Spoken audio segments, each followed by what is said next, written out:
পটুয়াখালীতে বৃদ্ধা মাকে মুরগির খোপে আশ্রয় দিয়েছেন সন্তানরা। দর্শক, একটি মর্মান্তিক ঘটনা জানাতে চাচ্ছি আপনাদের, যা শুনলে আসলে আপনার চোখ থেকে পানি বের হবে। আপনি নয়, শুধু যে কোনো হৃদয়বান মানুষের চোখ থেকেই পানি চলে। বলা হয়ে থাকে মায়ের পায়ের নিচে সন্তানের বেহেশত, কিন্তু সেই মায়ের প্রতি যখন এরকম অবহেলা করা হয়, জন্ম দিয়েছেন যিনি, সেই মাকে যদি এরকম একটি মুরগির খোপের মধ্যে আটকে রাখা হয়, তাহলে যেন আল্লাহর আরশ কেঁপে ওঠে, সন্তানের জান্নাত যেন হারাম হয়ে যায়।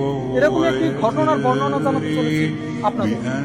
যে মা বাড়ি বাড়ি ভিক্ষা করে সন্তানদের লালন পালন করে বড় করেছেন, সেই গর্ভধারিণী মায়েরই আজ আশ্রয় হয়েছে মুরগি রাখার খোপে। বৃষ্টির পানিতে ভিজে যাওয়া এরকম স্যাঁতস্যাঁতে পরিবেশেই দীর্ঘ বছর যাবৎ বসবাস করছেন জনম দুঃখিনী মা। মুরগি রাখার এই খোপটিতে নেই কোনো কাঁথা কিংবা বালিশ, এমনকি হাওয়া বাতাসও চলতে পারে না ঠিকঠাক। দেখা যায় এমন একটি ঘরেই কোনো মতে খুঁটোমুটো দিয়ে বসে আছেন অসহায় মা। একটু পরপর খাবারের জন্য করছেন ডাক চিৎকার, কিন্তু কে শোনে তার চিৎকার? জানা যায় ঝড় বাদল যাই হোক না কেন, সকাল হলেই বৃদ্ধা মাকে মুরগির খোপে রেখে কাজে চলে যান সন্তান ও পুত্রবধূরা। এ সময় তাদের থাকার ঘরটিও রেখে যান তালাবদ্ধ।